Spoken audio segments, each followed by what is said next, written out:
Okay, so I have a testimony. I was kind of leery about sharing. As we talk about healing, we talk about deliverance and answered prayer.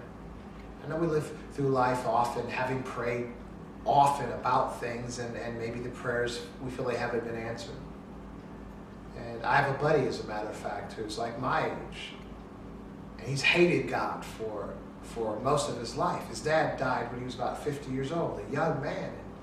And he was raised in Sunday school to believe, that you pray and God answers prayers. And, well, his dad died, so he hates God for not answering his prayer. As we grow older, I think we begin to get more wise, but sometimes our wisdom is simply denial. And so we have a very difficult time believing when we pray. And then, what is reality? I should go to the doctor, or whatever. It's very difficult. Because even when you look at healings and people that have prayed, and then you look at the people that lived and people that died, it's about, so it's hit and miss. It's easy to begin to logically think. Especially, and it's fodder for the atheist, and even it's fodder for creating like a difficulty believing most of us as adults. And so I had a situation recently that, again, very leery about sharing, because how do you you can't expect folks to do what you have done. Let me just tell you what happened. I'm a guy that, I guess, a typical man that doesn't go to the hospital very often, that tries to work his way through things.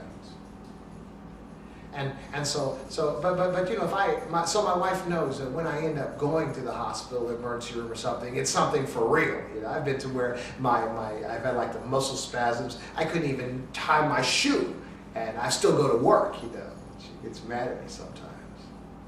Work my way through these things, but if I get to a point where it's just hopeless, I'll go to the doctor.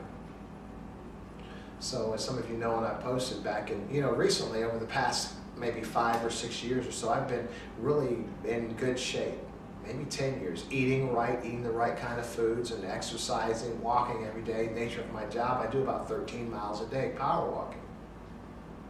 And I really try to eat right. I've been trying to eat right for many years. This past September, my daughter decided that she wanted to run track. And so I've never, ever been a runner. That wasn't my thing, but I'm in pretty good shape now. So I started running with her. Now, since September, we run about a mile 4 or 5 nights a week. And so then I got really into it and motivated, so I get these dumbbells and doing like 70 of these a day, 70 and all this stuff. And then I went out and bought a pull-up bar. Now, come on, I'm going to be 55 years old. I don't need a pull-up bar. So I never did pull-ups either. Never liked those. I'm trying to do these pull-ups, and in the course of all that, I ripped something in my abdominal area. Okay, I was jacked. I felt like my guts were coming out. I didn't know what was going to be up. So of course my wife's saying go to the doctor, and I'm thinking, well, this might be past, and so it kind of did a little bit, and then it came back, and man, I dealt with this thing for since early January. And right now, it's toward the end of March. And so people are talking about it could be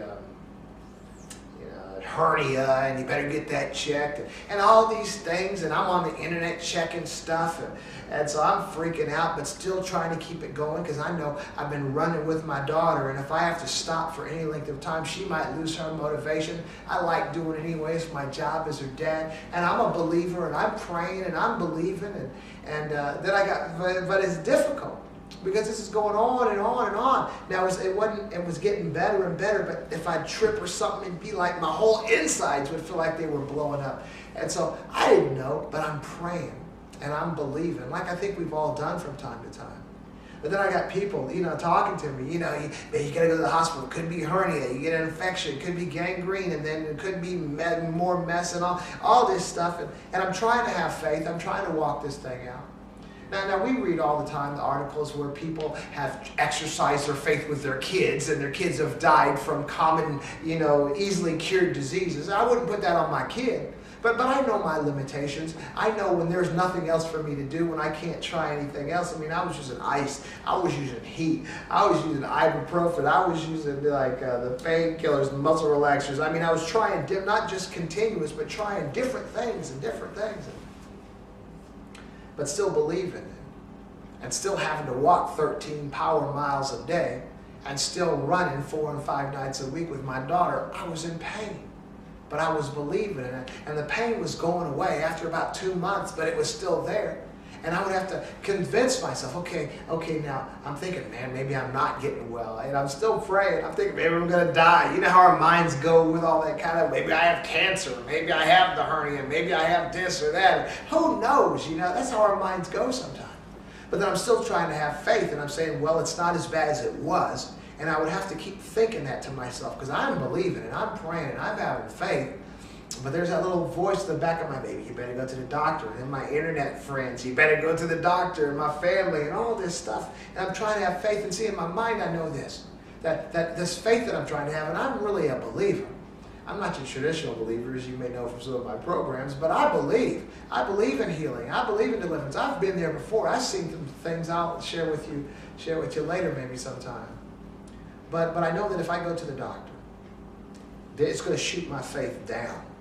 And then this is what's wrong with you. I mean, we need to go in there and hernia this and hernia that. And I know from all the reading I've done how many surgeries are done that are not necessary. So I had a situation with a doctor once that I had a bee sting, and I was going through this anaphylactic shock where I had all these, and one of the things was an irregular heartbeat and a couple other symptoms. I knew what it was. And this guy was saying, no, I have a feeling. He was an Indian guy. He wanted to simulate, almost death sleep so he could inject me with some. I mean, I know they were going to make a lot of money with my insurance company, but I realized then I knew what it was. But if I just totally trusted this doctor, he would have taken me all down an intrusive path that I didn't want to go. So now I have a problem with doctors. Now, doctors are good, but I'm still having a problem trusting them, and I don't want to go through an unnecessary surgery just because, so the doctor doesn't know, or it'd be easier for me to do that. So I got this dilemma going on, because it could be that I really is something wrong. I do need to go to the doctor, but I'm still believing, I'm still running, I'm still walking, I'm still exercising and praying. And then it's like, so I can't go to the doctor, because that began to shoot my faith, the faith that I have, the belief that I have, and I'm believing and I'm walking in this, man. You got to understand now, that was early January. And things happen to us, they have muscle spasms, this and that, but they go away in about a week or so. This was like almost 3 months. And finally I was noticing that I was getting to the point where I would walk the 13 miles, and then I would feel a little discomfort. But then in the mornings, I'd feel better. But then I'd walk the 13 miles again, I would feel the discomfort coming back. But then in the morning, I'd feel better, so I was doing that. And after a whole week of that, I was off the next week. Now here's my corny, this is the way I believe God works. That week that I was off was something I had put in for last year, because at work they make us put in advance all of our leave, So I was just arbitrarily picking weeks, and that was a week I'd arbitrarily picked, so then I was off that week. So I wasn't walking 13 miles. I was just running in the evenings with my daughter. So I'd run in the evenings with my daughter. There'd be a slight discomfort, but then I'd have all day no walking 13 miles to get better till the next day to run again. And that was about a week and a half ago. And lo and behold, today at the filling of this program, it's March 23rd, there is no pain. By the time you see this program, it'll be in April sometime, first week in April. But the pain is gone. I'm well. So I'm healed. There was deliverance. And I'm just sharing that with you today because there is deliverance in God. Now that's it. Now, I'm not saying this is for you or this is what you do. If you're a believer or whatever, let God or the source, however you find your spirituality. I do meditate every morning. So as well, I was doing breathing exercises. So I was just doing that. And so I don't know where or what. I have this little saying that I do because even as I was getting better, I was beginning to justify it. Well, maybe it was just a pull, or maybe it was. Now I'm saying, no, I don't know. Maybe it was something terrible. Maybe I don't know what it was. I would say, I don't know what it is. I don't know where it is, and I don't know how, but I know who. And I would have to keep telling myself that I don't know what it is, I don't know where it is, I don't know how, but I know who.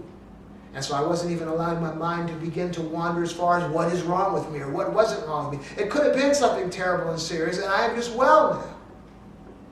And I don't know if this is encouragement to you or anyone, but I'm just saying that there is deliverance, there is healing, and there is wellness. A lot of it does have to do with your mindset. A lot of it does have to tune certain friends and family members out for a short time that were trying to, go to the doctor. This might be this, this might be that. I mean, good intentions, but it wasn't helping me on the path and the journey that I was on. Just to keep my mind positive and keep walking through this thing, keep believing. And I am well, and I'm running now like I had never run before. I am feeling good. And I'm taking it to a next level. I'm doing this, here we go again, I'm doing this extreme workout for like the next 60 days, starting the 1st of April. Because I realize now, whatever it was, I do need to tighten up my ab muscles. And one more thing is, in closing, and I hope I'm giving somebody some kind of encouragement. And I would share with my daughter, because she knew what I was going through. And so even while we were running, she was really cool. One day I didn't run with her, I just sat and watched. But I realized I couldn't do that. That wasn't happening. Because I was buying into the sickness, okay? But what I shared with her and what I'm sharing with you right now is that area was like in my abdomen, and it was feeling at times like the whole thing across, and then it got to here, and then it just got here, and then it was eventually gone. But the whole time it was going on, I was still doing everything else that I was supposed to be doing. So I was still exercising every other part of my body. I was still eating right. I was still taking my vitamins. I was still meditating in the mornings, and I was still studying spiritual things, studying motivational things, just reading books, doing all of so all I had one area in my body there was a problem, but I was still exercising the 98% of the rest of my body that was still able to be exercised, okay? And I believe that has as well. So now what I'm doing is I'm believing that I'm going to start exercising that abdominal area just to get it stronger, okay? Just a red flag to me that maybe my abdomen muscles weren't as strong as they should have been. So I hope this was something good for you. I just want to tell you, it took 3 months. And so sometimes the prayers that we pray for, it doesn't automatically happen. And sometimes there is a process. And that process can be kind of discouraging sometimes and kind of scary sometimes. But I'm telling you that there is wellness. There is wellness in God from my perspective. There is deliverance. And prayer, very important. Prayer, positive thinking, continue to exercise. You might have to block some people out that are even in their good intentions, kind of taken away from that faith, of that belief that you have. And that's my testimony. See you.